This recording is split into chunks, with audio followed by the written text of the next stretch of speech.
Okay, so good morning to everybody. Thank you for being here with us. This is the fourth event organized by Marx Science and Technology Study Group, a group affiliated to Ciência Studio Philosophical Association. We would like to thank as well the Institute of Advanced Studies of University of São Paulo, without which we couldn't have organized this and the other events. For today's lecture, we are pleased to have with us Dr. Paul Cockshott, who is a retired reader at University of Glasgow in Scotland. He's a computer scientist and a political economist who has worked in the field of computer science on a variety of topics, from 3D imaging to the theoretical discussions about the limits of computability. And in political economy, he has advocated the use of modern computers and its algorithm techniques to think and help to shape other models for measuring economic value, having as a main reference the debates around socialist calculation in Soviet Union and the opposition of economists like von Mises and Hayek towards the socialist approach to economics. Before starting, we have just to explain a little bit the structure of this lecture. The first part, Paul will expose his ideas in English. And in the second part, unfortunately without Paul, we are going to keep discussing his ideas in Portuguese, okay? And so thank you very much, Paul Cockshott, for being with us today. Okay, I probably can stay on for a little bit of the discussion. Oh, that's better. Okay, can you see my screen okay? Yes, I can see you can see my screen. Let's have a look. Okay, so I'm going to be talking about a formal algorithmic approach to the socialist calculation problem.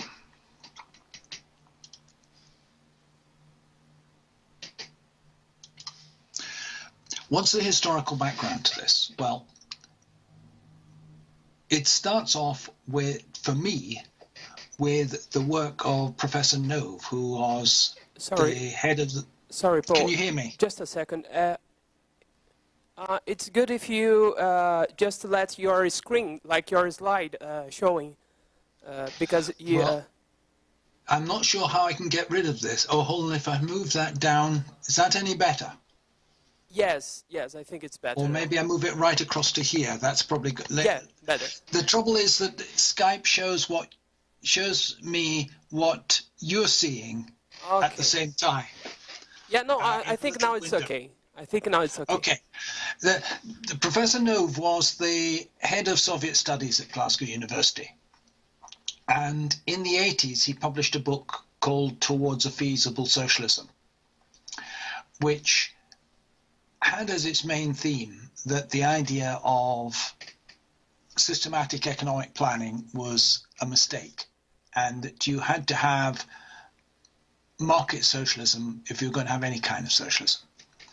And this was quite influential within the Labour Party in Britain, with the then leader of the Labour Party using it as a justification for dropping the long-term party program of nationalising industry. He explicitly used it as a justification in a speech I listened to him give shortly after he became head of the Labour Party. And I thought, this is wrong. It should be possible to show on computational grounds that Nove is wrong. In the long term, the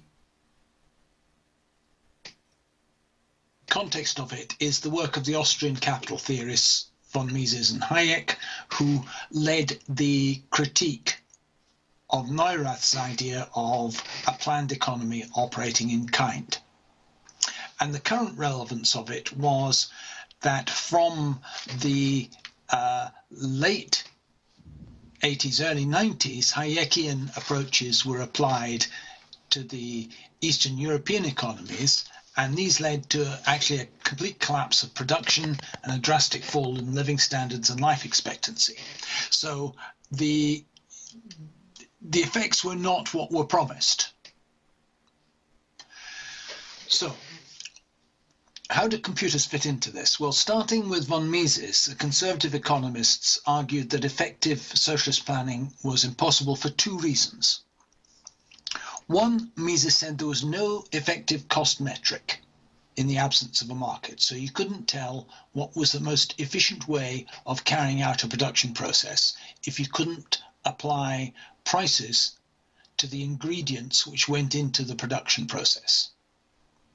Secondly, he said that this is more an argument that Hayek made, that there would be millions of equations to solve in order to work out what the optimal use of resources was. And this is impractical to solve millions of equations.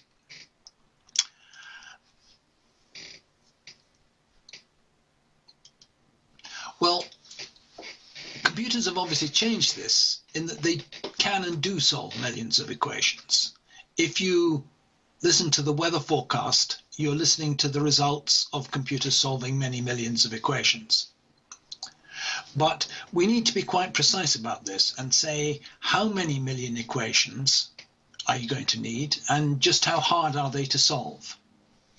And this is a branch of computer science known as complexity theory.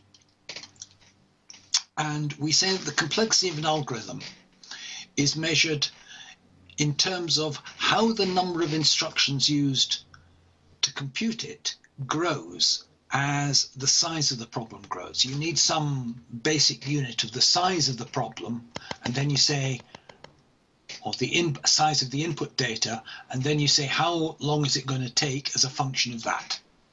And I'm going to give a simple example first. An intuitive example.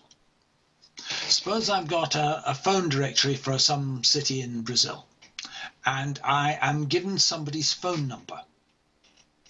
I'm given the number, not their name. In principle, I could look through all the name-number pairs in the phone directory until I find who the number belongs to. So it's in principle a feasible task to do, but it would take many days to do that and would be error prone. You might miss the number. If on the other hand I'm given someone's name and I have an old-fashioned paper telephone directory, which was a sorted book, sorted by alphabetical order, I could find someone's name in it in less than 60 seconds.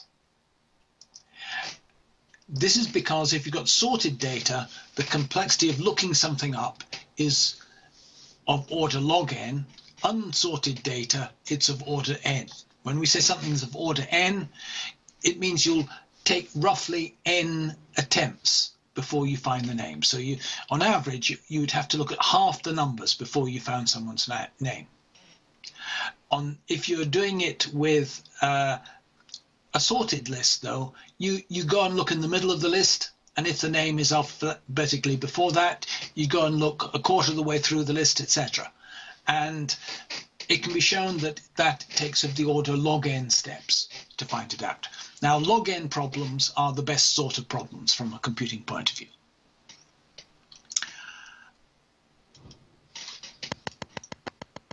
Because suppose I have two directories or two sorted lists. If one's got 1,000 entries and the other's got 1,000,000 entries,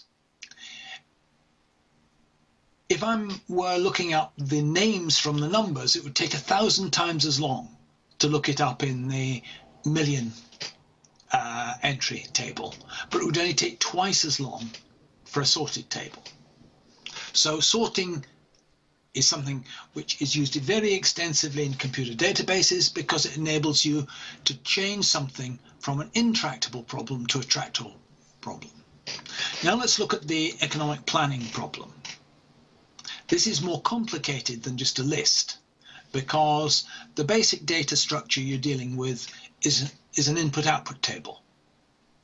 I'm showing an input-output table in the standard format that you would get if you go and look at the Brazilian input-output table. You have industry headings here, and this would say how much rubber is used in the rubber industry, how much rubber is used in the steel industry, etc. This line says how much steel is used in the rubber industry, how much steel in the steel industry, how much steel in the oil industry. In principle, you can construct these tables using natural units, so you could measure them in tons or kilograms. Most countries don't do that. They publish them in monetary units, but that doesn't fundamentally alter the problem. Now, given an input-output table, you can compute out how much of each intermediate product is required to produce a given amount of the final product. And in particular, you can compute the labor content, direct and indirect labor content of each output from the data in an input-output table. Now, this is Morishima's equation for labor values. Suppose you've 10 million different types of goods. Nove said there were 10 million different types of goods in the Soviet economy. The labor content or labor value vector is given by Morishima's equation. Labor value is A, which is a technology matrix, which is equivalent to the input-output table, times labor values plus the direct labor input vector.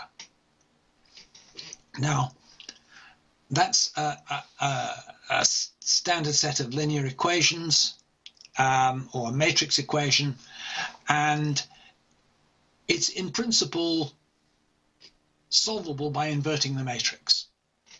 But it's, for a real economy, clearly it's too big to invert. The matrix is even too big to store in a computer, because if you have 10 million different types of products, the table A is 10 million by 10 million,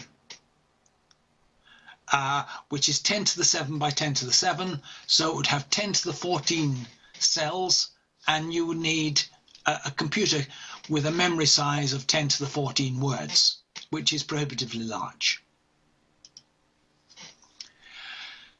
And the standard method of computing a matrix inverse or using Gaussian elimination to solve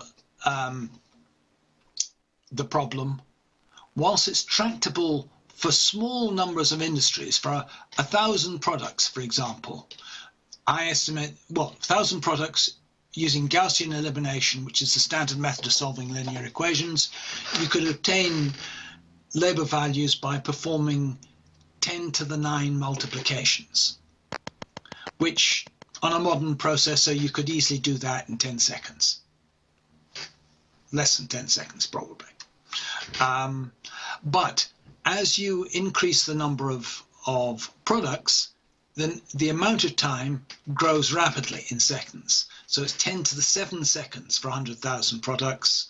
For the 10 million products, it's 10 to the 13 seconds. And even if we use a highly parallel computer, it's going to take us 3,000 years. And this is presumably the kind of argument that Nove used when he said it would take thousands of years to completely compute an economic plan for the Soviet Union. And therefore, even with computers, the Mises argument is right. But there are simplifications, very big simplifications. Firstly, the matrix is sparse. Most elements are 0. And you can represent it by a much more efficient data structure in a computer.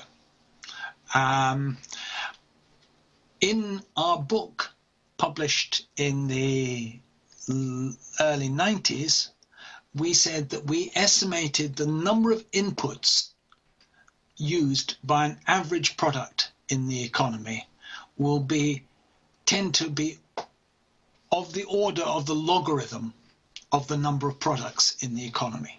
Now, that was an intuitive guess. Subsequently, one of my PhD students did empirical research into successively disaggregated versions of the United States input-output table and found that this logarithmic law does hold. or in fact it's slightly better than the logarithmic law. It grows more slowly. Now, if you have this kind of logarithmically growing data structure, and you use, instead of using Gaussian elimination, you use the Jacobi method for solving equations, which is an iterative method, the complexity becomes of the order n log n in the number of products. And that means you could, for an economy the size of the Soviet economy, compute the labor value of all products in a few minutes with a modern computer. So there's a huge difference between a few minutes and 3,000 years. In general, each production process would be represented as a list of pairs, and saying it used a particular product code and a particular quantity of it, a list of such the pairs like that. On an average process, you'd expect something like 100 cells rather than 10 million cells to represent it, and therefore the whole thing can be loaded into a computer's memory because of the huge saving in memory. Also, you don't need an exact solution. You only need a solution to about 3 significant figures. Doing this experimentally on experimental test data, I find that you can solve it adequately in 10 iterations. You get 3 significant figures. So for a 10 million product economy on a contemporary high-end PC processor, an high-end x86 64-bit processor, you would take about 600 seconds to compute the labor values. Now, it has to be said that the power of a contemporary 64-bit PC processor is considerably in excess of anything that was available to the Soviet Union in the 1970s or 80s. So they couldn't have done it at that speed. If you use a modestly parallel processor with 100 cores, you could probably get that down to 6 seconds. The problem is such that it lends itself very well to parallelization. I haven't yet written a parallel version of the code, but I may do that. At this point, I'm just going to illustrate a package which I've released on GitHub for doing planning using the mathematical techniques that were available in the Soviet Union, Kantorovic's techniques. Now, let me see. Is that visible to people, or is it too small?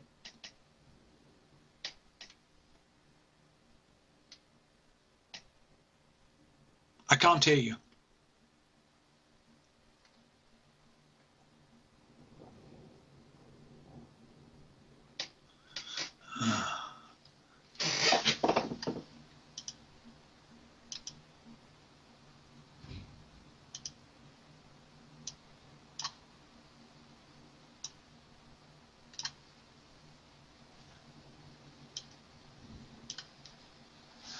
I'm just going to go ahead since that's too small for me to see.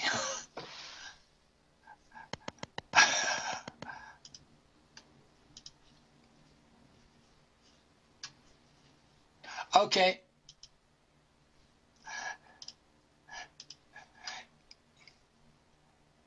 It's too small. Okay. It's difficult for me to blow this up, unfortunately. I have to run it in a text window. Let me see whether I can. No, it insists. Okay, just bear with me momentarily.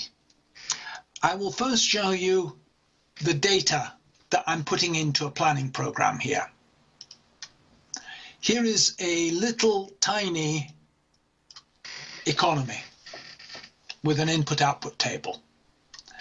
I've got products 0 to 3, I've got a labor row, I've got an output row. Okay? This is as a CSV file, which is a standard spreadsheet file format, because you could take the input-output table for the Brazilian economy and get the Microsoft spreadsheet to save it as a CSV file. With a little bit of editing, you'd be able to feed it into the software. You also would need data on the capital stock of each type required by each industry, which is slightly harder to get hold of from standard input-output tables. This is data which the Soviet Union had access to. You have to infer it if you're going to work with real data published in Western countries. Now,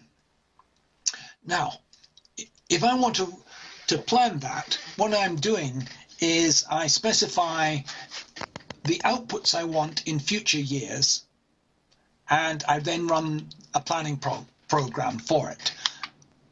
If I give an example of running it here, you get an indication of the time it takes to run it. It's not creating a new economy, which is what that error message there. So that's easy. Four industries for 3 years, and it took me half a second to compute a plan using the algorithms that Kantorovich was using in the Soviet Union. That's quite tractable. But Kantorovich's algorithms have the same problem that the Gaussian elimination has, and I'll illustrate what the implications of that in due course. There have, however, been a lot of changes since the Soviets tried to use their computer technology to deal with it. On the one hand, we have the internet, which makes the concentration of data much easier. Can't hear you. Sorry, Paul. Can you I can just hear you move now. the screen?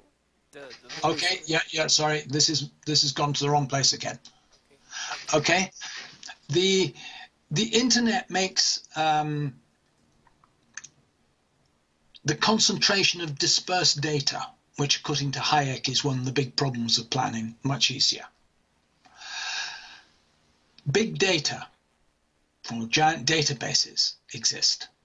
We have supercomputers, which are obviously far beyond the scale of computation that I'm talking about just with an individual PC. So there are computer centers of the sort I'm showing up here with thousands and thousands of racked PCs in them linked to solve problems in parallel.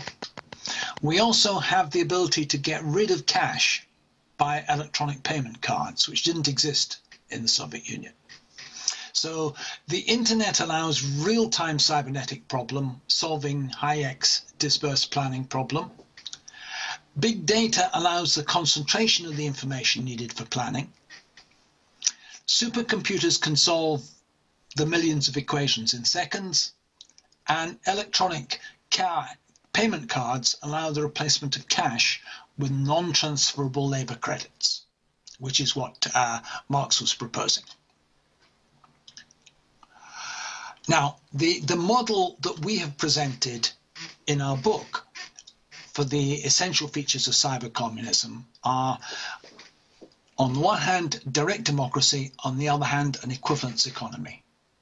Major decisions will be taken democratically, such as how much labor to devote to education, to pensions, the sick, environmental protection, defense, investment. And this can be done by direct voting using computers or mobile phones every year, so the whole population can vote on these issues. The second aspect is what Heinz Dietrich calls the equivalence economy. Marx's principle: non-public goods are distributed on the equivalence principle. You get back in goods the same amount of labor after tax that you perform. So goods are priced in labor hours. And you have cybernetic feedback from the sales to the plan to adjust output in line with consumer needs. We assume a real-time feedback mechanism which uses sales to provide this output. And the planning computers must derive the gross outputs required to meet the net outputs for sales purposes. Broadly, the payment model dates from the early days of socialism, from Robert Owen. The industry is publicly owned and planned in physical units. Employers are paid in labor tokens, 1 per hour, and goods are priced in labor tokens, proportional to the labor required to make them. When we say tokens, these are electronic tokens. The socialist retail sector is instructed to use market clearing prices for finished goods. If stocks of unsold goods grow, they reduce the selling price. If stocks fall, they increase the selling price. The planners are told that if the price of a good is above the labor value, then increase the output of that good. If the price of a good is below the labor value, then reduce the output. So this is the cyclic cybernetic structure. Production takes place. The goods are sold by the retail sector. Market clearing prices are adjusted. The planners compare the ratios of labor values to price, raising or lowering the final output targets. From this, they compute the gross outputs. They then see what are the resources we're going to need in terms of labor, capital goods, and environmental resources. Can the target outputs be met? If they're not, they're adjusted. And once that's done, a detailed plan is issued. In principle, this can be real time. Detailed plans can be adjusted in real time.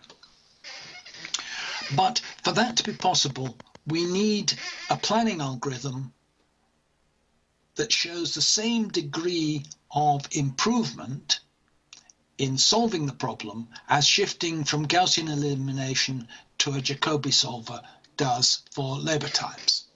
It has again got to be a log linear algorithm. In our book, we published an algorithm called the harmony method, and it's based on the iterative adjustment of stocks between different production activities, guided by taking the derivative of what we term the harmony function for each industry. So in a sense, this is a marginalist optimization process. Now, if you're looking at, I briefly mentioned complexity classes before.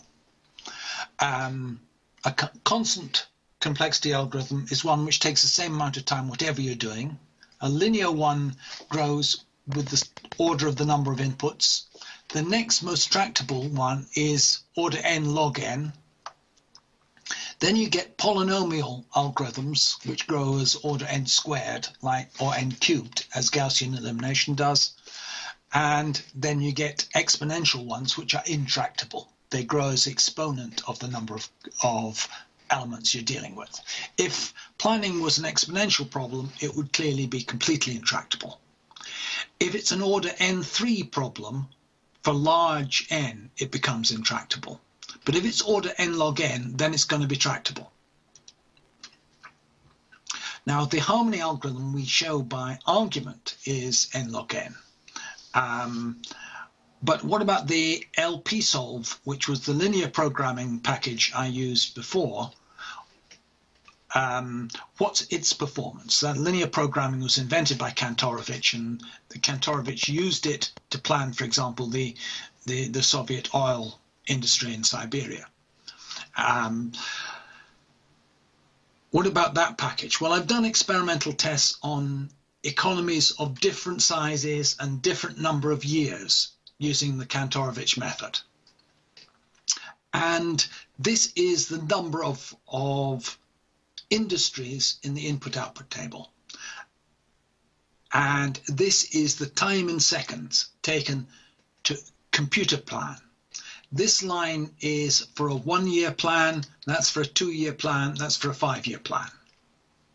So what we see is that these are growing with a slope of approximately 3 on a log-log graph here. If if it's got a slope of 3 and a log-log graph, it means the problem is of order n to the third. Do people understand why that's the case? Yes, I don't know. Okay, well take it that I don't need to explain that.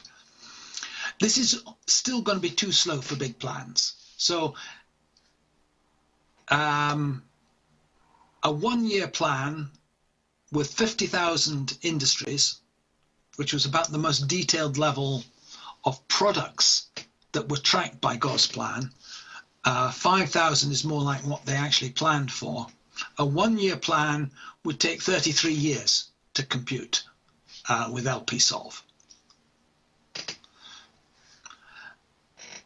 If it was a 5-year plan, it goes up to 2,400 years. So this is computing a 5-year plan with the Kantorovich method is intractable. So we need something which is near linear, and whilst working on the book Towards a New Socialism, we came up with an algorithm that does this. I originally tested the algorithm in the late 1980s on an obsolete Sun computer. So the software that was developed in those days is no longer available. In response to requests that people have made, I've rewritten it in Java and released it on GitHub, so it's available for download, along with the software that I illustrated for using Kantorovich's method. Why do we know that a log linear technique must exist? We know that in principle any calculation that humans do can be done by computers. And we also know that the complexity order of an algorithm doesn't alter according to whether it's humans or computers doing it. And since market economies function and carry out computation, it's proof that low complexity coordination algorithms must exist. It's clearly not the case that market economies depend on an algorithm of order n to the 3, n cubed, or they would never be able to produce the hundreds of millions of products that are actually on sale in Amazon. Amazon's got about 200 million products. As I said, the harmony algorithm is an n log n algorithm. I had previously only shown it to work with n log n complexity for single-year plans. I have now demonstrated it to work for 5-year plans. The harmony function comes from neural net research, and its principle in this case is to mimic the principle of positive but diminishing marginal social utility. What you require is a function whose value rises as plan fulfillment approaches, but which rewards over-fulfillment less than it punishes under-fulfillment. So this is the shape of the function I'm using at the moment. This part is an n squared gradient, and this is a logarithmic gradient. And this is the plan target. Okay, this is the harmony goes negative. There's 0. This is harmony in the vertical axis. This is degree of output. I'm assuming that we had an output target of 2. As the actual output is negative, falls below that, the harmony becomes negative, going down here. If the plan target is exceeded, if we exceed the plan, the harmony function goes up. But it goes up with a more gentle slope than this. So the under-fulfillment of the plan is penalized more than over-fulfillment is rewarded. The actual value of the function is s minus s squared over 2 for the negative part of it, and a logarithmic function for the positive part of it. And s is the scale of production. It's the proportional scale of production. The net output minus the target over the target.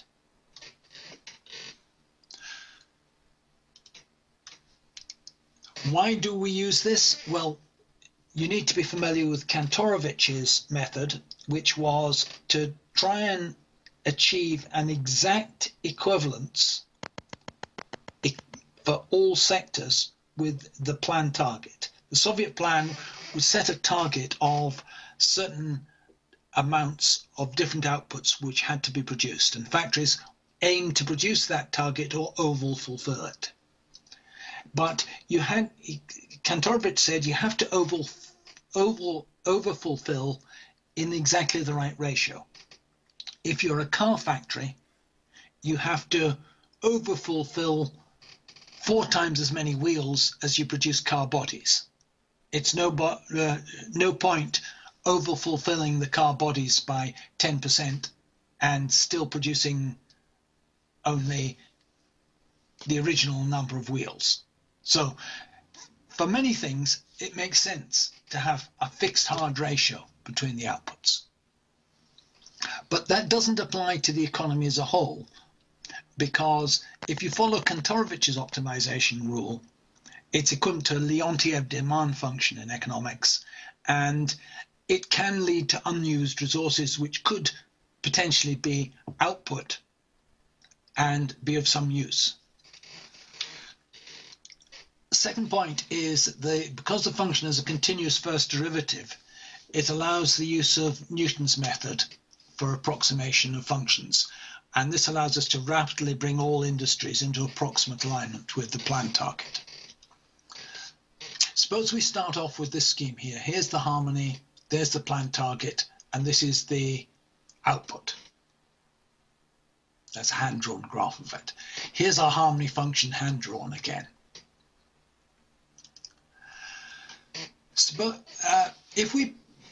And the harmony function is 0 as it intercepts the output. Suppose we have 2 industries. A is exceeding the planned target and B falls short of the planned target. The harmony function gives us a slope of each of these industries at that position. If we know the slope, we can compute the gradients and draw lines to see how much we should reduce industry A to exactly coincide with the plan. How much should we increase industry B to meet the planned target? So we don't move the whole way or you overshoot.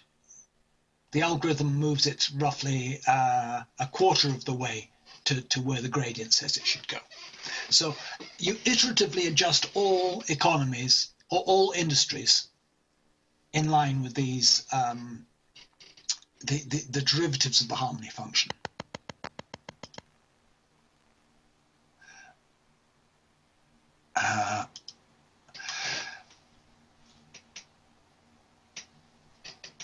Yes, I've already dealt with the overshooting. In this case, I took the example of taking half the intercept.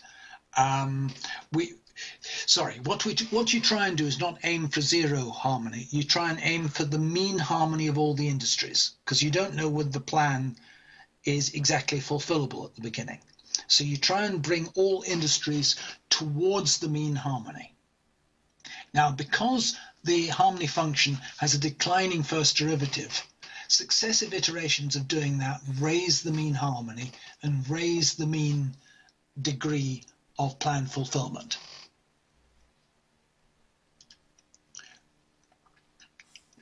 So each time you do it, you get a new mean. You've moved up to here. And they converge on a mean.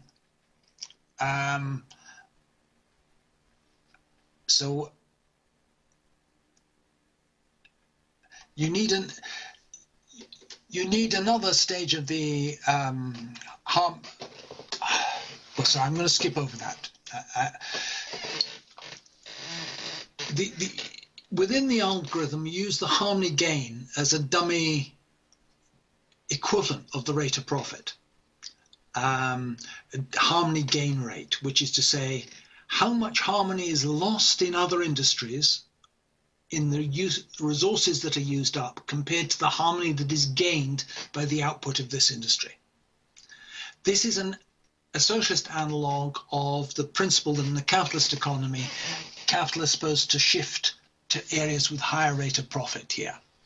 So in the planning analog, we free resources to where the marginal harmony gain rate is greatest. Essentially, we're using the derivative of the harmony function as a shadow price and computing a rate of return for each technique. So this shows that Mises is wrong. You can compute a metric for different costs that is entirely independent of actual prices on purely mathematical engineering grounds. And that this has all the properties that marginalist economics demands of the price system. So you expand each industry proportional to its rate of harmony gain. There are various problems with this. If an industry has a negative harmony gain, equivalent to making a loss, it could mean you attempted to set industries to a negative rate of production. So we use another technique which is widely used in neural nets, which is to make feed the adjustment rate through a sigmoid function like this, which compresses the range minus infinity to plus infinity into the range -1 to +1. So that the harmony gain rate is fed through a sigmoid function to prevent overshoots. I'll just illustrate. Have you got the mic there? Can you answer a question? Is it worth my while attempting to demonstrate that I can hear you? Is it worth my while attempting? We can answer. Which question? Is it worth my while demonstrating in real time how much faster the harmony algorithm is than Kantorovich's method? Yes, we can. We would like to see this, but let me say something. Can you just get this little window in other place, because it's. Okay. Yes. Yeah. It keeps. Maybe you can close this, I think. Yes, but if I close it, I've got no means of checking what you're doing. I'll move it right down there. Okay, that's better. Okay. Yeah. The thing I'm going to show is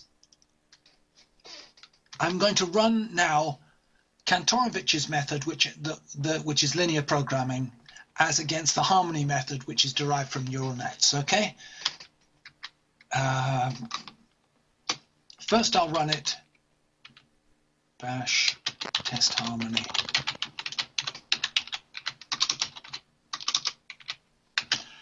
Three industries for 3 years. It'll run very fast, I hope. Okay. Oh, I've got to close all the spreadsheets I had here because if I've got the input-output tables open in the spreadsheet, I can't create new ones. Each time I'm running this, I've got a random economy generating program which generates an economy with the right statistical properties for an input-output table. Okay. Sorry, I will just show you this at the end. What I'm intending to get is, this is the answer to the planning program. It shows for each year what the input-output table is going to be in successive future years. It shows the capital use, the flow, the amount of accumulation you're going to need of each type of goods, and the harmony that is going for each industry, and the net output to target ratios for each industry. So that it generates a spreadsheet of that form. So get rid of this. Don't save. Good. Just do that again. Okay, execute the harmony algorithm, and that took 4 seconds that time, bit longer than I expected. The converting the spreadsheet into a linear program to feed into Kantorovich method takes 5 seconds, and then Kantorovich's method here takes 0.7 of a second to solve the problem. So the harmony algorithm solves the whole problem in less time than it takes to translate the problem into inputs for a linear program. But let's try, instead, we'll use 30 industries for 3 years. It's always risky doing these tests online. So that took 4 seconds with the harmony algorithm. The linear program took 5 seconds to prepare and had 7,000 equations, 6,700 equations to solve. It's trying to solve the equations now, and it took 11 seconds. So above 30 industries in 3 years, already the harmony algorithm is running faster. If I increase that to 35 industries for 3 years,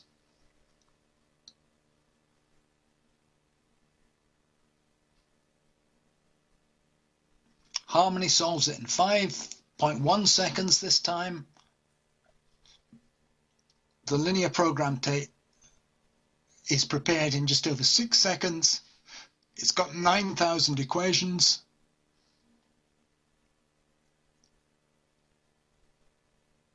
Probably about 20 seconds, I would guess it'll take. 18 seconds. Okay.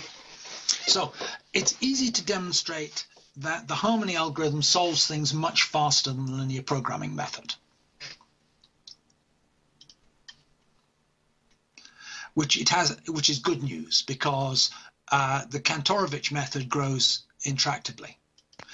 Whoops, go back. This is data I prepared earlier of the speed with which, so this is the number of industries. These are different numbers of years for which I'm running the harmony algorithm. And you can see the curves for this are much more tractable. Rather than shooting off like that as a straight line, it levels off. And if you fit an equation to the runtimes, you find that it's dominated by a logarithmic term. So it really, the log of y is driven by a logarithm, is proportional to the log of x. So it's close to linear, slightly above linear here, but it's not serious there.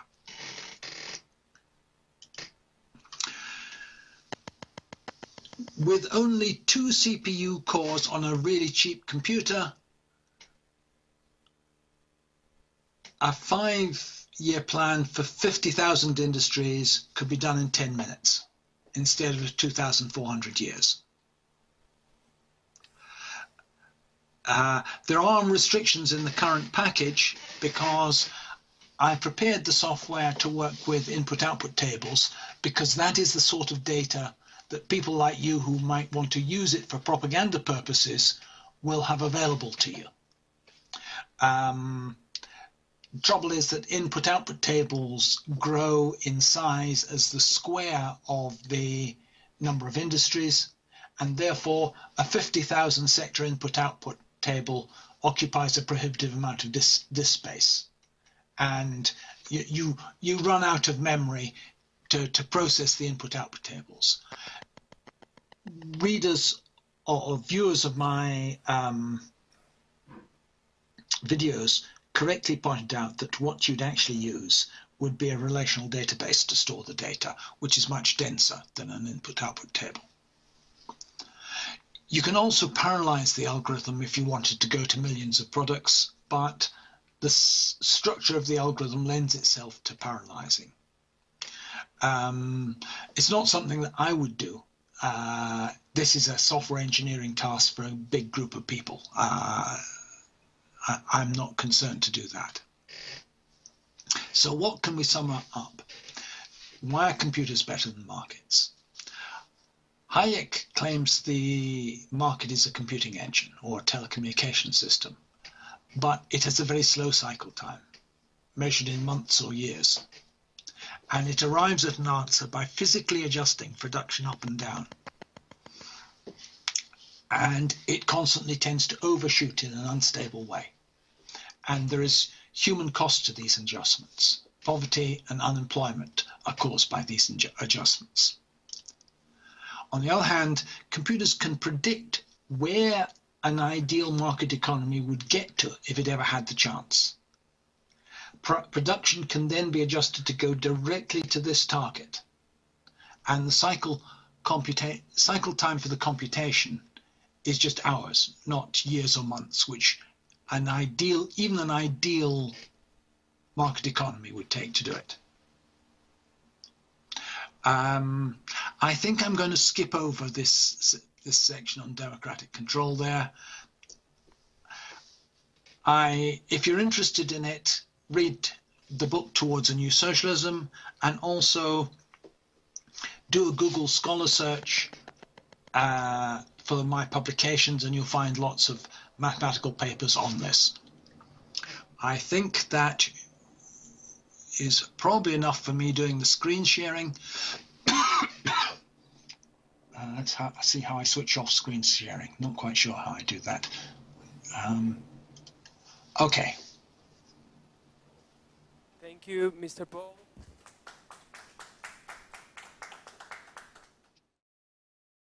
So we come back now. We're going to have a series of questions here.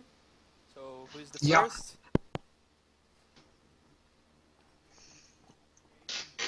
So I can start. Maybe I will. I don't know so much about the mathematical background of the discussion. I'm from philosophy department, so I don't really understand. But I trust that this kind of approach you showed us is really interesting and gives interesting insights at least. But I would like to know if you know the experience in Iceland. I think in the last some years ago, the Pirates Party they got some seats on the parliament, and they had as main idea to implement some direct democracy with internet using internet and this kind of stuff. So do you know how was this experience there? I haven't followed Icelandic politics well enough to know. Okay. Do you have some other example, I don't know, of this currently country or region that uses this kind of approach that maybe you had some inspiration? I don't know. Well, it's applied very one-sidedly in California, where people are allowed to vote on the taxes but not on the expenditure.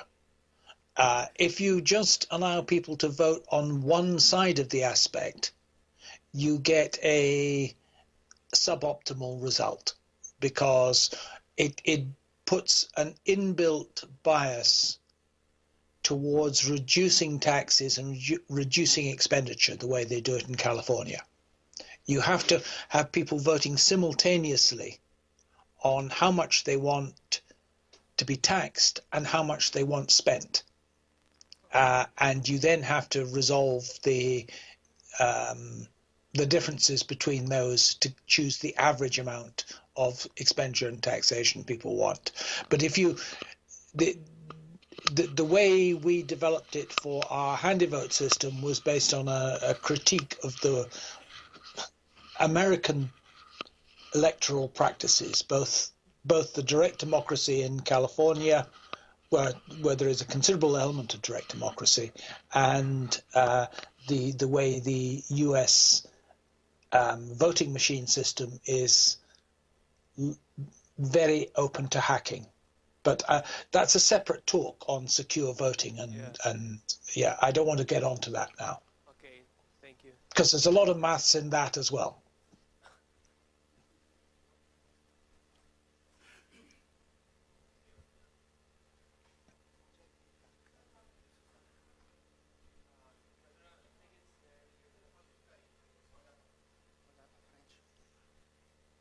Hello.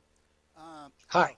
Like Orlando, I'm far from being an expert in those technical questions.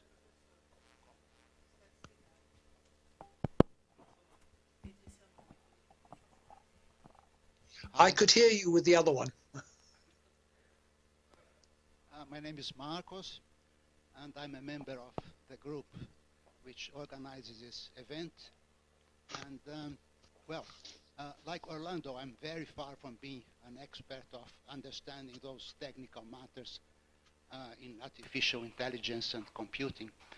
And my question relates to the political issues. My first question is whether you deal with political questions in your book, in your other works.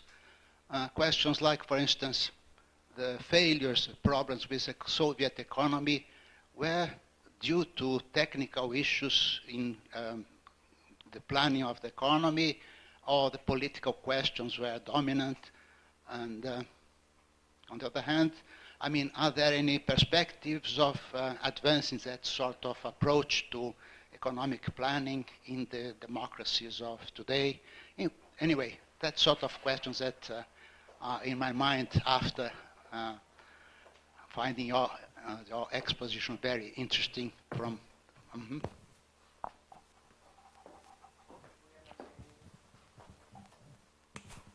Sorry, we're not hearing you. Just a second, Paul.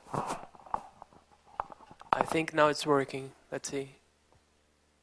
No, we can't. We can't. Tá algum problema aí? Não sei. Hello? I can hear you. Now it's working, yes. Okay. Both of these, it is both a political question and an economic question.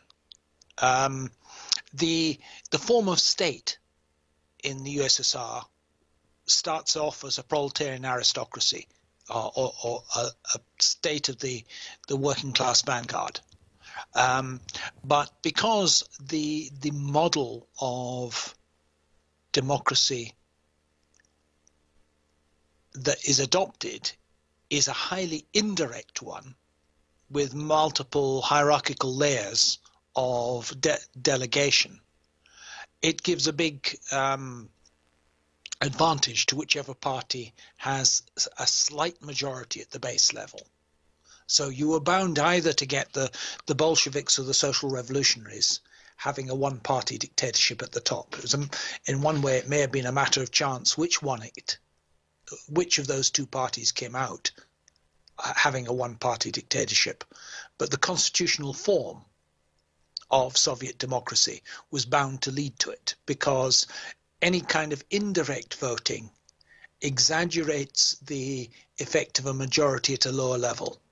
And if you go through 2 or 3 layers of this, then you get an enormous exponential concentration of advantage to the biggest party. So there is a political issue there. There is the general lack of coming up with a means of increasing democracy which doesn't just immediately turn into something which the better off or the more educated can turn to their advantage by restoring the capitalist order. To my mind, any system of open elections with competing parties in a country like the Soviet Union was a recipe for restoring capitalism. The only thing which kept the party, well, kept the state pro-socialist was the fact that the party exercised a set of rules on the class composition of candidates to the put forward for the Supreme Soviet. They tried to aim to have a certain percentage of collective farmers, a certain percentage of manual workers, a certain percentage of intellectuals put forward as candidates. And this gave you what was a broadly class representative structure in the Supreme Soviet, even though they're all from one party.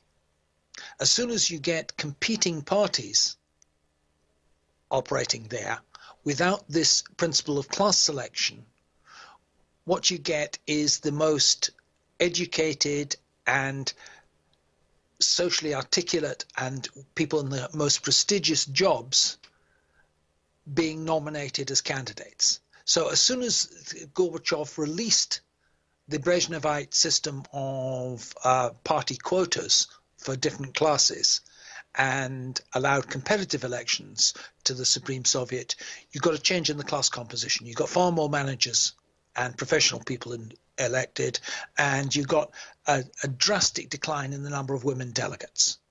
So the ideas of democratic reform were actually disastrous because they didn't increase the democracy, but they increased the privileged class character of those elected. And the only way around that, the only scientific way around it, is to make the representative bodies like the equivalent of the Supreme Soviet chosen at random from the population. Any electoral system introduces strong biases towards those with a high social status. People with a high social status are much more likely to get elected than people with a low social status. So you end up with a statistically very unrepresentative governing body if you have competitive elections. And I think this was the big weakness of the Stalin 1936 constitution. It just attempted to replicate the electoral mechanisms that existed in Western bourgeois states. And the only thing which saved it was the pre-selection of candidates by the Communist Party. Okay. Do we have more questions here? Yes. Hi, my name is Gustavo. Gustavo. That was the question that I was thinking about when you were giving your lecture, and I was thinking, and I was wondering if is there a way to keep some kind of democratic method of choosing the politics and the ways that the production is settled, and keeping the economic planning at the same time. In other words, how can we keep democracy and institute an economic planning?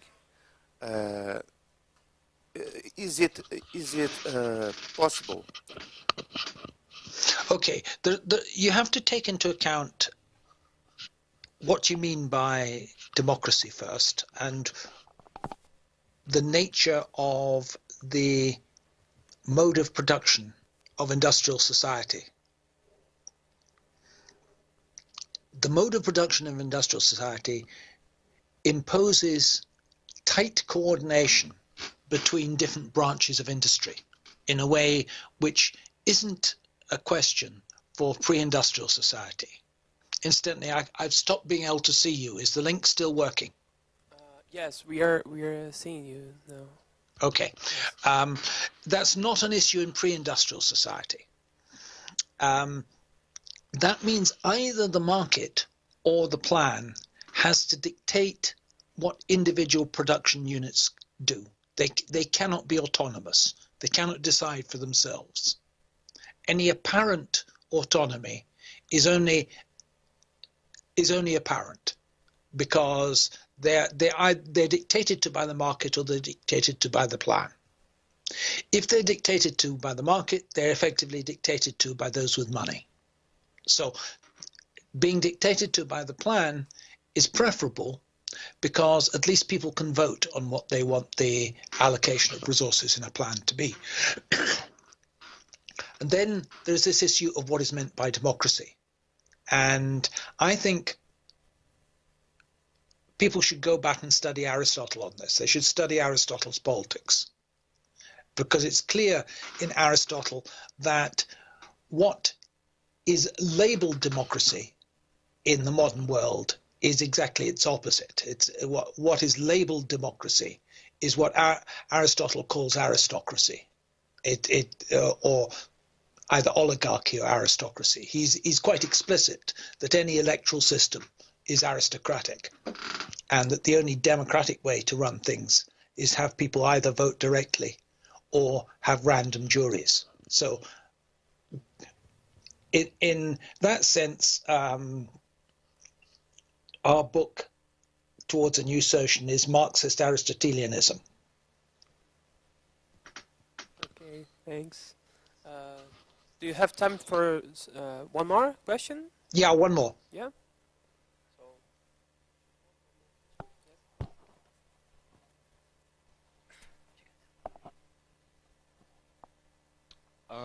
I'm Mateus from the Institute of Physics, and in this lecture you presented us a way of planning how to allocate productive labor, right? Industries Yes. and so on. But how would you socially allocate in a socialist economy unproductive labor, like building infrastructure, um, hiring people for sales, hiring doctors, things like that? Well, these are not per se different. The difference occurs in how you set the plan target. If you know what your plan target is, the same algorithm can be used. So if you know that your plan target is to build 5 new hospitals and staff 5 new hospitals, that's no different from saying you're going to build an airport and staff an airport from a planning point of view. The difference comes in whether or not the thing you're calling unproductive is paid for out of income tax, or it's paid for out of the proceeds of selling the service for labor vouchers. So it doesn't affect the planning, it just affects the decision process, or it doesn't affect the internals of planning. It just affects the goal setting, which is a separate problem. Goal setting, what we're saying is a goal setting has to be a combination of a market in consumer goods and some form of direct democracy on the budget headings, like how many million person years are going to be expended on healthcare, how many million person years are going to be expended on education. Those are things that need a vote. You don't want to have a vote on how many 100,000 person years are going to be spent on blue jeans versus red jeans. Okay, so I think that's it. Thank you so much once again, Paul. And Okay, I hope thanks we for having have me. other opportunities to have discussions and events like this with you. Okay, can you email me a link to the Yeah. the YouTube recording? Yeah, for sure. We are going to keep discussing here a little bit more in Portuguese, okay? The ideas, Sure. and after we can send you even the translation of this second part in Portuguese, okay? And we are going Thank you to very send much. you, okay? Thank you. Bye.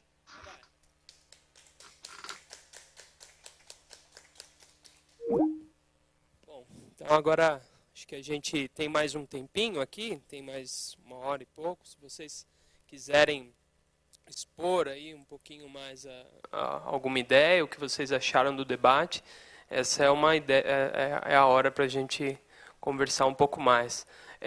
Acho que particularmente o debate, por mais que tenha muita coisa de matemática, é um debate que deixa bem claro, né, as suas ideias principais, e aí talvez a gente pudesse discutir isso um pouco. Não sei. O que vocês acham?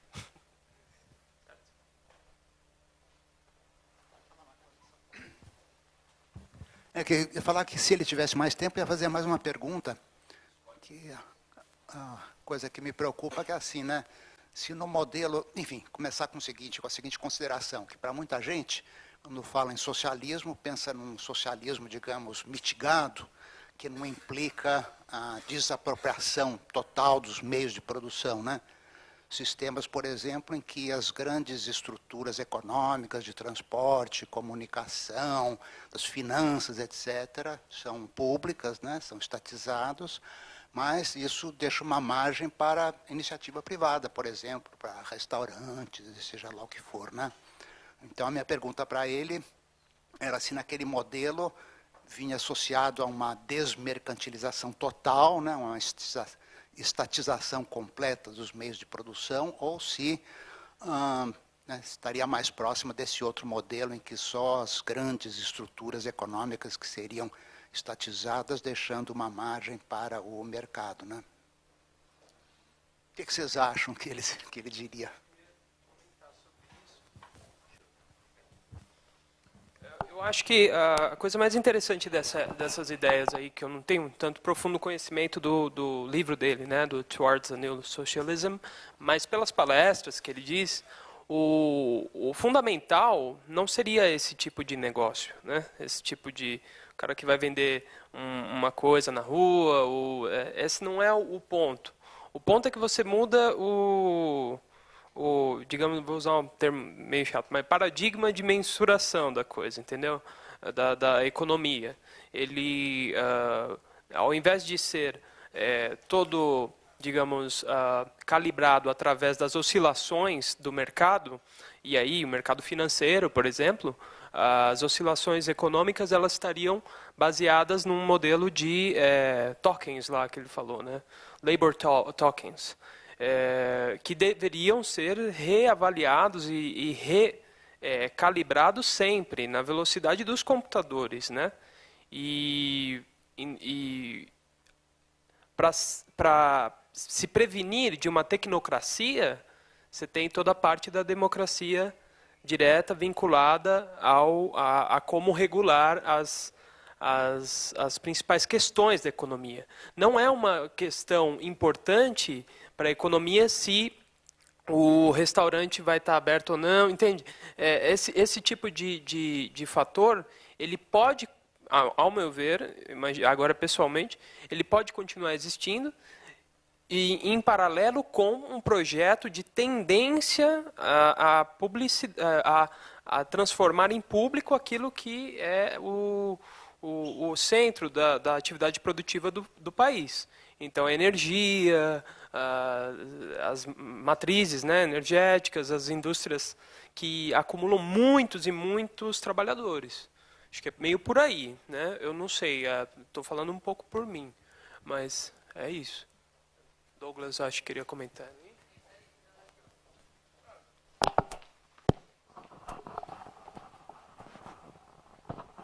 Queria também perguntar, no caso, assim, nessa margem de cálculo que eu perdi parte que eu estava vendo no celular e tinha um gap, né, da parte da transmissão até chegar aqui.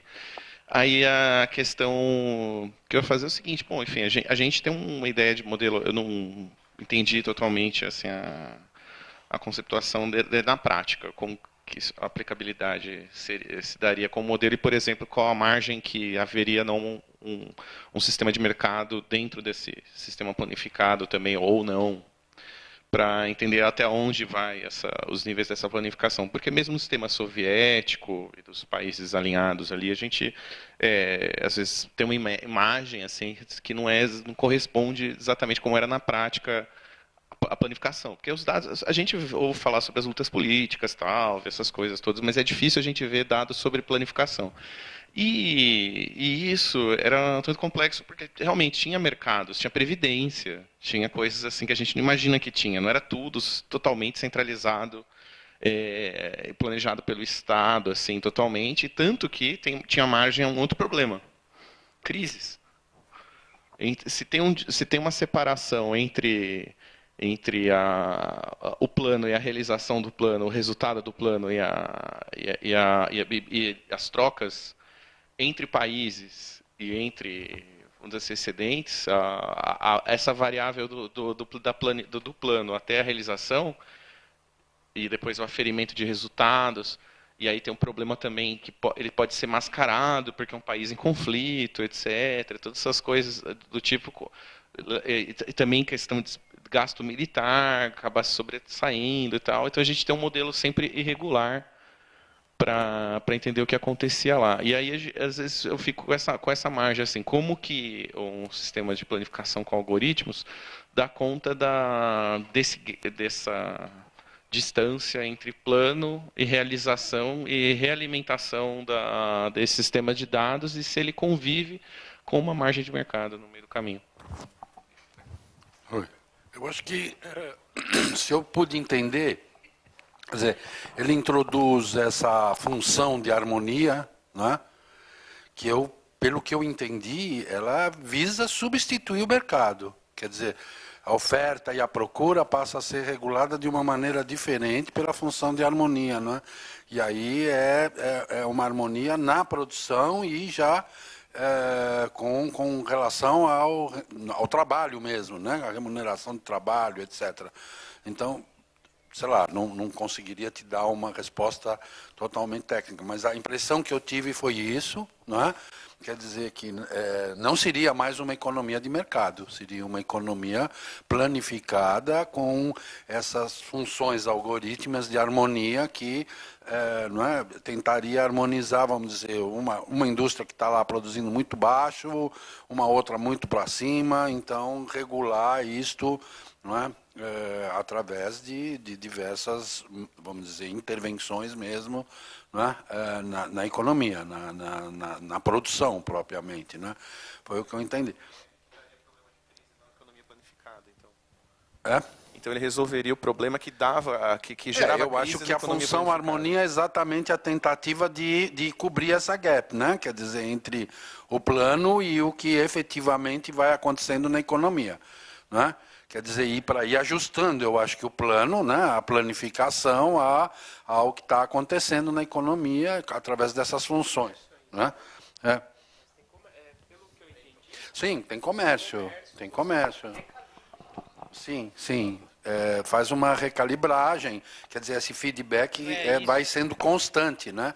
Quer dizer, o que ele mostrou na primeira fase, na primeira parte, você não estava aqui. Ele fez os cálculos lá de quanto tempo levaria para, vamos dizer, fazer uma planificação, né, calcular e fazer uma planificação, não é, com os recursos que tinha lá, né, a União Soviética e tal, computacional e tal, levava 220 e tantos anos.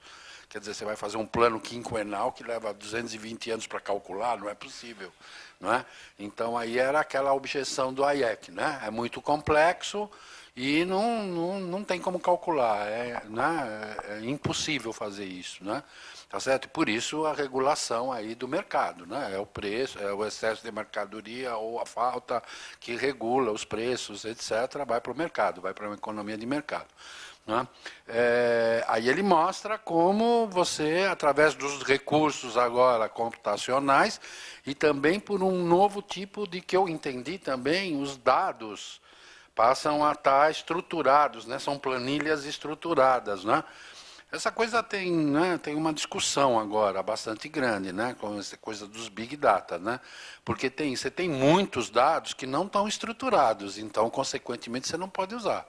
O algoritmo não opera sobre os dados que não estiverem estruturados. E estruturados é isso que ele apresentou, né? É uma tabela, né? Você tem as tabelas onde você pode preencher, fazer as correlações. Né? E o algoritmo correr essa tabela, né? Com os dados estruturados. Mas é isso, quer dizer, ele mostra também, ele discutiu, eu entendi que ele também discutiu, tem dois problemas, então. O problema de estruturar os dados, entrar com estruturação, né, desses dados, para depois poder entrar com os algoritmos de planificação. Né? E ele mostra a redução aí, né? Você não precisa mais de 220 anos, você em algumas horas consegue fazer uma estruturação lá de 5.000 indústrias, etc. Tá certo? Quer dizer, em funcionamento. Então, não sei, quer dizer, agora eu acho que, como o Marcos colocou, tem problemas políticos, né? Quer dizer, como como é que resolve essa questão num regime democrático, né? Quer dizer, num regime democrático, em princípio, você não vai planificar a economia de maneira socialista, né? Como ele explicou, né? Claro, porque na verdade acaba sendo muito mais um regime aristocrático, né? Vamos dizer, né? Os grupos dominantes é aqueles que ganham as eleições, né?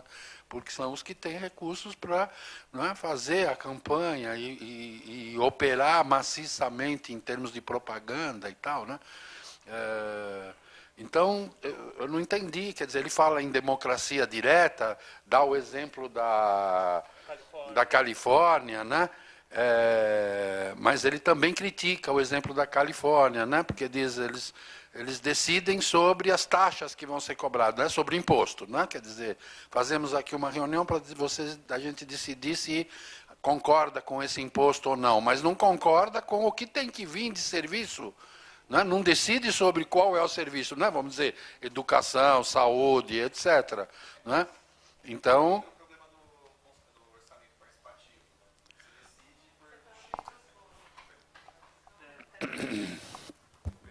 Lembra um pouco o problema do orçamento participativo, que era um percentual muito exíguo do orçamento que era decidido efetivo. claro. Eu acho que a grande questão é justamente política, porque o problema me parece ser como é que se pode eliminar dessa equação, desse equilíbrio, o fator da pessoalidade das decisões, tanto a nível do decisório da massa, que vai tomar essas decisões de modo direto, quanto a nível de quem vai ser o responsável por fazer a implementação disso, quem vai estar efetivamente no governo. Como é que a gente vai poder eliminar o fator da pessoalidade e todos os problemas envolvidos com a pessoalidade, com as decisões de caráter de interesses pessoais, né? Que foi um dos problemas, inclusive, da União Soviética. Né? Me parece que essa é a questão. É o processo de tomada de decisão, que, evidentemente, é vários tipos. Democracia, entre aspas, como nós temos, é um desses tipos. Mas como é que se pode eliminar a pessoalidade da equação? Por isso que eu perguntei para ele se ele conhecia a experiência da Islândia, né? Teve uma transformação grande aí uns anos atrás lá, de que um dos parlamentares, ele era um artista, tal, Ardur Torfason, não sei pronunciar direito o nome dele, mas ele saiu do parlamento e começou a tocar guitarra no meio da praça, convocando as pessoas para alterar a Constituição e, enfim, fazer uma Constituição que fosse uma Constituição participativa, realmente, entende? Isso, em alguma medida, acaba se confrontando com os marcos democráticos de até aquele momento e propondo uma nova base, um novo suporte. Então, esse tipo de discussão ela é relevante, né? E principalmente como ela vai ser feita. Então, tem um monte de coisa pressuposta aí nessa palestra do Paul, porque é um modelo, ele está fazendo, e todo modelo tem esse problema, né? Você vai ver lá realmente como a coisa se dá até chegar no modelo, tem todo um processo. Então, acho que esse modelo dele, pegando essa parte de democracia que ele mostrou, pressupõe uma transformação da democracia, dessa democracia parlamentar, muito influenciada por interesses privados, né, em tudo quanto é canto do mundo. Então, de certa forma, está acompanhando o modelo, essa ideologia, essa luta política por uma democracia mais ampla. E ele chega mesmo aí, você viu ele falando da democracia, que na União Soviética, se a gente fosse comparar, se fosse possível fazer essa comparação, acho que ele não estava necessariamente defendendo um partido só, mas ele estava dizendo que você tinha um esforço de ter vários representantes da população em algum nível do governo soviético, isso até um determinado momento, né? Mas ele vê que, pelo menos com o stalinismo, né, você tem uma quebra dessa perspectiva, né, que era uma perspectiva mais ligada com os soviets mesmo, né, com a ideia de soviets de baixo para cima. Então, acho que a defesa é essa dele, né? E com certeza conflitos de interesses vão pesar muito num processo desse, né?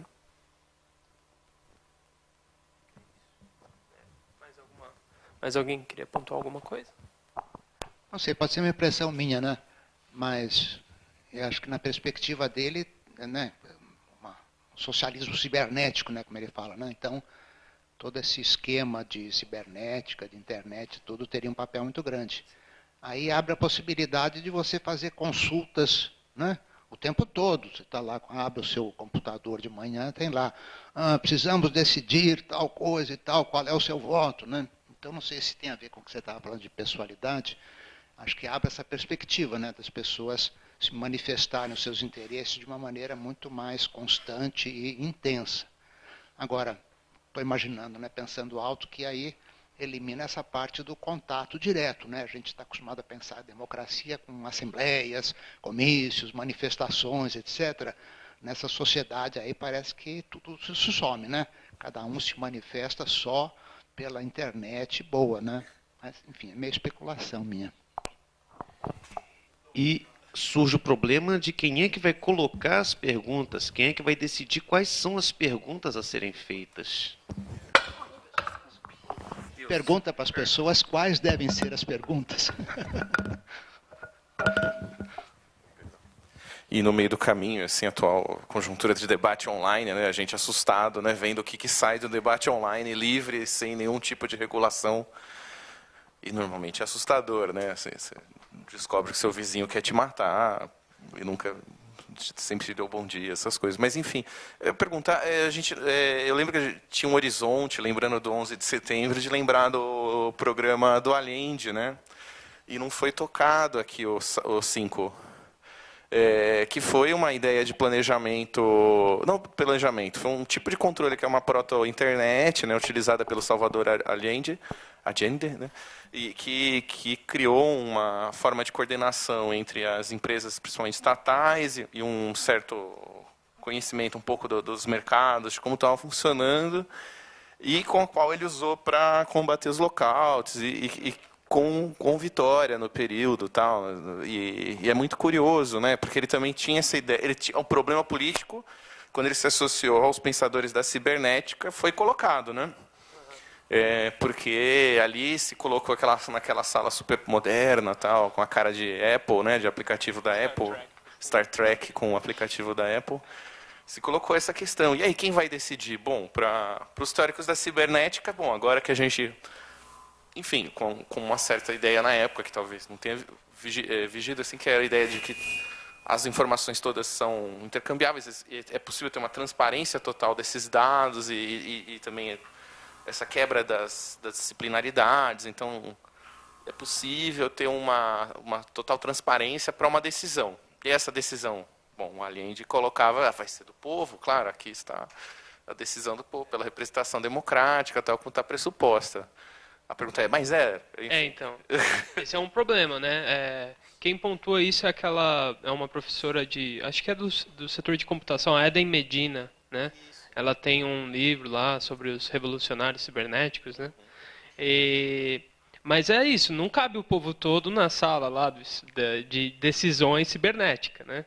Então, isso eram algumas contradições que também apareceram na cibernética e uma série de decisões do governo Allende, né? Mas o projeto em si era um projeto muito moderno, muito interessante, tanto do ponto de vista técnico, quanto do ponto de vista dessas ideias, de você conseguir integrar uma economia para além dessa sede só por fazer o mercado financeiro lucrar mais.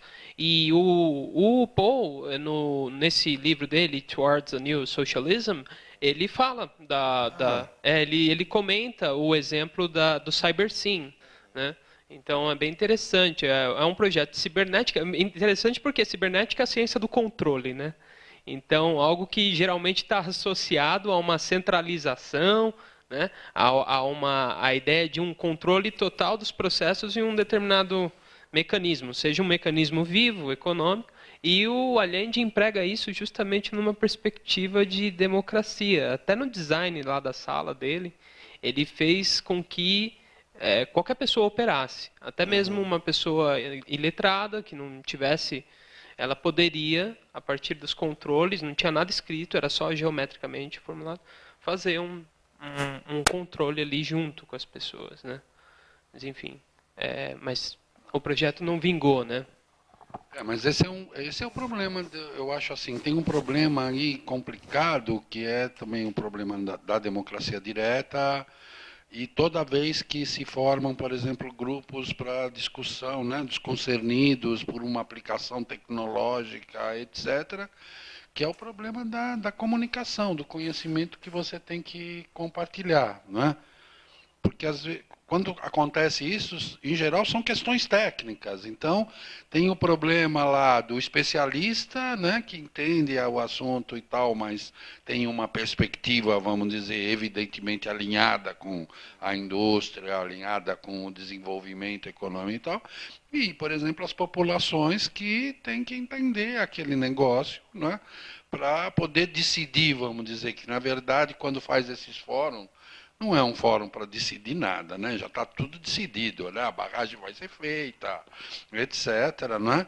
E funciona muito mal, né? Porque primeiro tem essa, né, ilusão por trás de que poderia levar a uma decisão diferente, né? Vamos dizer, da comunidade, dizer, não queremos a barragem, e a barragem não ser feita. Eu nunca vi acontecer isso, né? Quer dizer, sempre faz o fórum, etc., tem um baita embate, etc., mas a coisa já tinha sido decidida antes.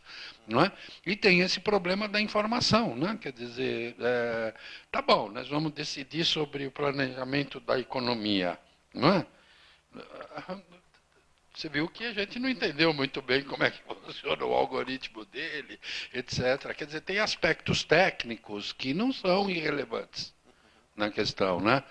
E aí, como é que nós podemos decidir democraticamente sobre assuntos que, bom, a gente não entende, quer dizer, e que tem um problema ali de comunicação, né? Quer dizer, tá bom, as populações podem ser informadas, mas até que ponto ela pode ser informada com a capacidade de decidir, vamos dizer, autonomamente, né, sobre um determinado assunto que pode ser bastante técnico, vamos dizer. Ela não vai, mesmo que ela seja informada, vai ser informada por determinados vieses dos especialistas, né? Não vejo outra maneira. Então, esse é um ponto importante, né? Eu acho que para a democracia direta, para questões de planejamento, né, de orçamento participativo, etc., né? Eu acho interessante, eu cheguei um pouco atrasado, não consegui pegar o vídeo, mas eu dei uma lida no paper, aquela lida na transversal. Tem um debate muito grande rolando em torno dos algoritmos, que está relacionado à expectativa que se tinha com a internet de ser um grande fórum global, com igualdade entre as pessoas. O que se descobre quando você vai para as redes sociais é que o algoritmo ele não é neutro. O algoritmo ele é produzido para gerar determinado resultado e pode ser alterado exatamente por esse corpo técnico que você está falando, que é um corpo que tem um capital intelectual que exige décadas de investimento. A partir do momento que essa galera acumula esse capital intelectual, dentro de uma socialista, que surgiu socialista, talvez essa pessoa seja comprometida. Mas o que impede essa pessoa passar a manipular esse algoritmo em prol de benefício próprio? Quer dizer, é uma ansiedade, eu sou programador, é uma ansiedade muito grande que eu tenho desse discurso que vem do campo das exatas de que existe uma objetividade se você conseguir criar um modelo matemático para definir o que vai ser produzido. Isso é mentira. A objetividade não existe. Eu acho que esse é uma das limitações que eu senti na proposta. A outra limitação é exatamente no ponto da demanda. Quer dizer, a gente tem uma demanda hoje que a gente sabe que em muitos aspectos é artificial, uma demanda gerada por propaganda, uma demanda fetichista. Só que se essa demanda fosse gerada de fato, se ela fosse computada, como é que a gente ia medir essa demanda nesse primeiro campo? A gente ia usar algoritmos coletando dados em redes sociais, a gente ia usar já ficar ouvindo conversa de celular da galera falando, ó, daqui a pouco vai todo mundo tá querendo tomar cerveja, vamos produzir mais cerveja para se adiantar. Como é que a gente faria isso sem passar pelo crivo da privacidade, sem quebrar algumas barreiras que podem gerar um totalitarismo de um tipo inimaginável até hoje, em virtude exatamente da proteção que a gente tem, pela proteção das nossas ideias, que até que a gente saiba estão na nossa cabeça.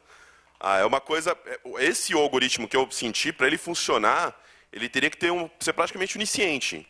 Isso está se tornando próximo. Com dados de pagamento de cartão de débito, dados de navegação na internet, a gente consegue prever o que você vai conseguir comprar antes de você. Tem um caso famoso de um pai que ficou sabendo, começou a receber propaganda de produto de bebê, de berço, de um monte de coisa. Um tempo depois, a menina não sabia, o pai da menina não sabia, um tempo depois ficou sabendo que a menina estava grávida. Só pelo comportamento da menina no Facebook, Instagram, blá, blá, blá. Então, quer dizer, para a gente conseguir ter uma eficiência alta, para conseguir que o algoritmo desse funcione, a gente teria que dar um poder quase godlike para algum grupo de técnicos especializados. Daí quem vigia os técnicos? E aí, como é que fica? Porque a gente não... Então... Essa questão pode ser feita já hoje também. Quem vigia os técnicos do Facebook? Né? É um problema já. Já é um problema. Não é um problema só do modelo. É um problema do modelo socialista. É um problema do modelo capitalista também. Então, acho que é uma alternativa, uma outra resposta. Né? Mas ele colocou os cartões de crédito, né? Você viu que, não é um dos elementos aí econômicos, não é? Porque hoje praticamente só se faz com cartão de crédito, né? Inclusive você tem limites, né, muito estritos para retirar dinheiro ao vivo, né? Vocês sabem disso, né? Se você for lá querer tirar 50 mil reais, eles não te dão 50 mil reais. Vai ter que fazer uma declaração para que você quer, o que você vai fazer com aquilo e não sei o que. Quer dizer, para evitar essa circulação fora do controle do cartão, não é? Que pode saber o que você está comprando, o que você está fazendo com aquele dinheiro, etc. Eu sei que a Google nos Estados Unidos agora está tentando entrar em acordo com os bancos para ter os dados de pagamento das pessoas para conseguir direcionar mais propaganda. É assustador. E eu estou pensando, puxando um gancho, né, na minha ansiedade interna em relação a esse tema, eu estou lembrando da questão da luta contra a Primeira Guerra Mundial na Alemanha, ou mesmo na Revolução Russa, do papel que os marinheiros que operavam nos encouraçados, que eram verdadeiras fábricas, era um corpo de técnicos altamente especializados, tiveram nessas revoluções na luta contra a guerra. Quer dizer, esse corpo tecnicamente competente eu não gosto de falar cooptado, porque eu acho uma palavra pesada.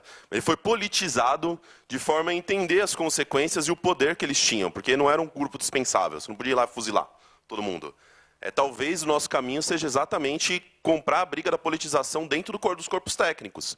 Quer dizer, isso envolve conduzir luta política dentro de universidades de ponta de tecnologia. E é duro, viu?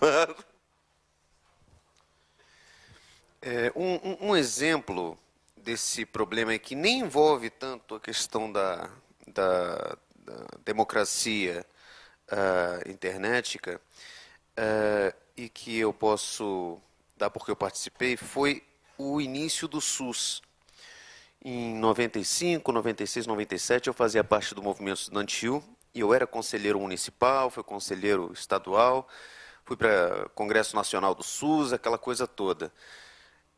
E, embora fosse uma instância que realmente, naquele momento, reunia a sociedade organizada para debater e decidir, de fato, de modo participativo, o caminho da saúde no município, no estado e a nível federal, tudo isso dependia de uma enorme boa vontade dos gestores para que pudesse acontecer.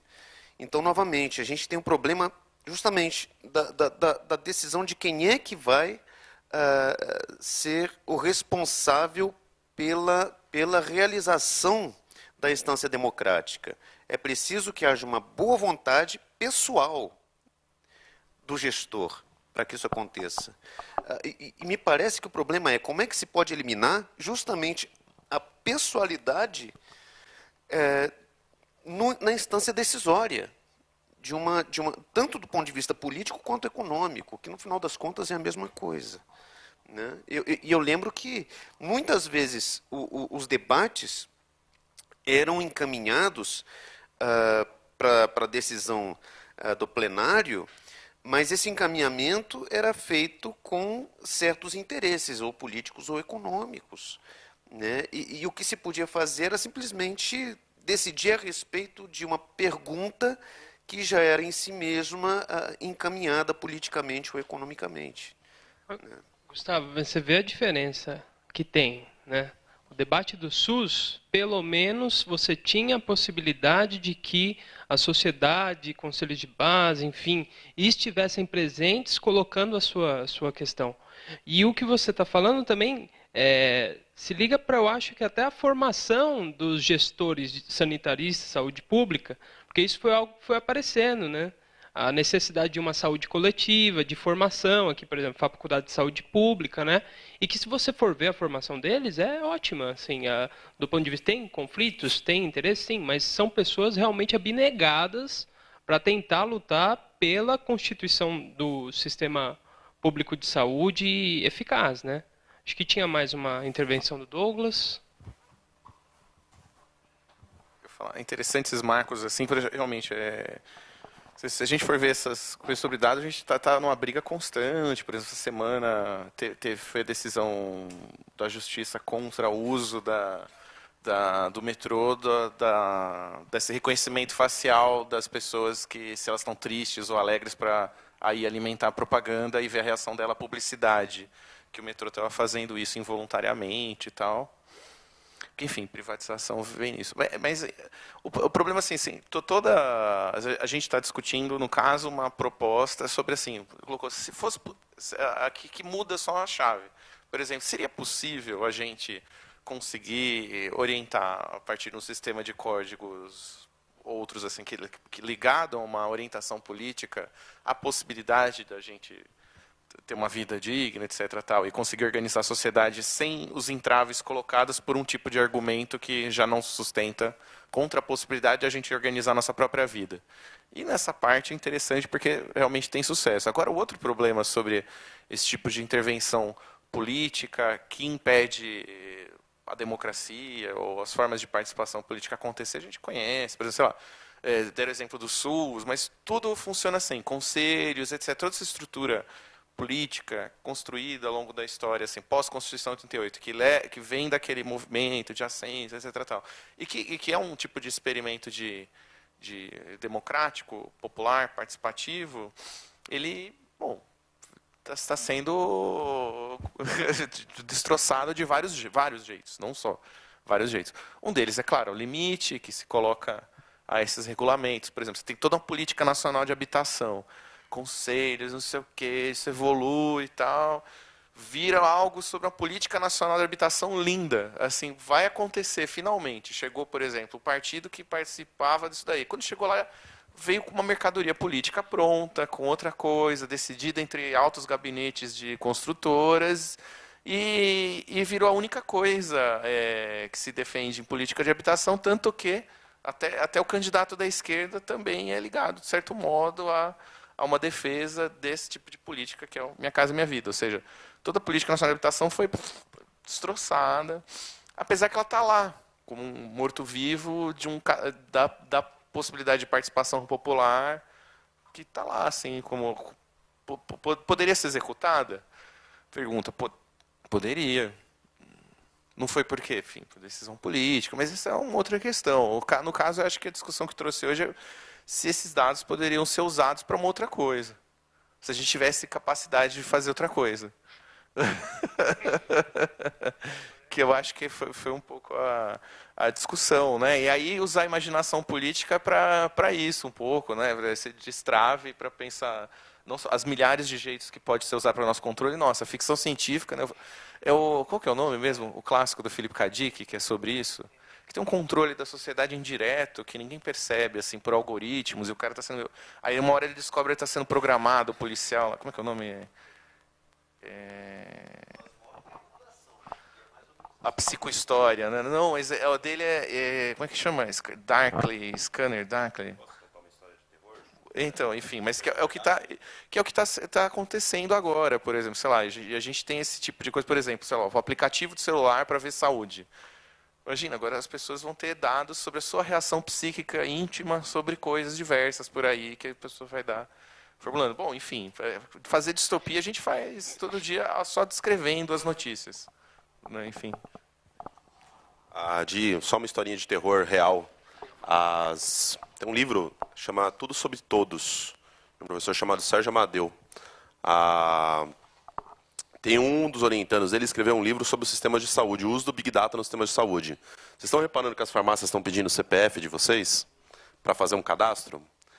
É possível, através do histórico, fazendo análise de regressão, através do seu histórico de uso de medicamentos, saber qual que é a probabilidade de você ter uma determinada doença séria. Por exemplo, um tumor, alguma coisa mais complexa que vai gerar um alto custo. Quando você vai olhar as estatísticas de gastos dos planos de saúde, você vai descobrir que 5, 10% dos segurados são responsáveis por mais de 90% dos gastos.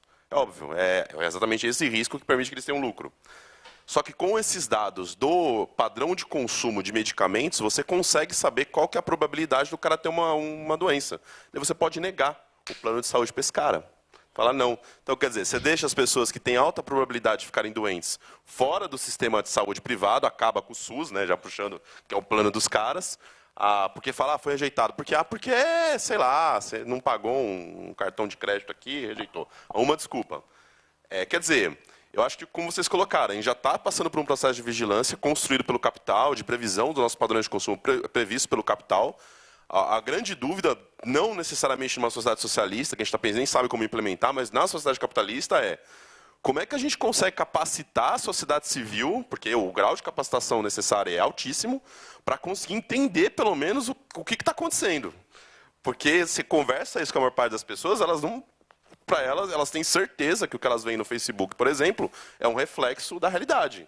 Que aquilo não é controlado por um algoritmo de processamento de dados, que vai fazer processamento de linguagem natural e vai saber, quando aparece a palavra coisa lá, mostre mais. Quando aparece menos, mostre menos.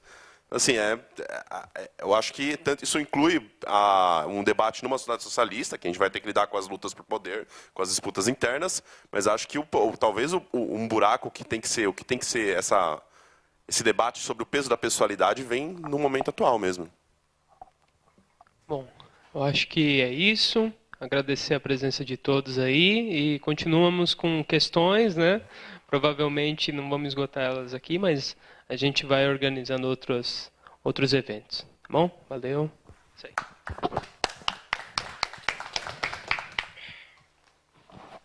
aí. Um agradecimento para o Orlando, né? Que entrou em contato com o Paul e organizou tudo isso. Valeu.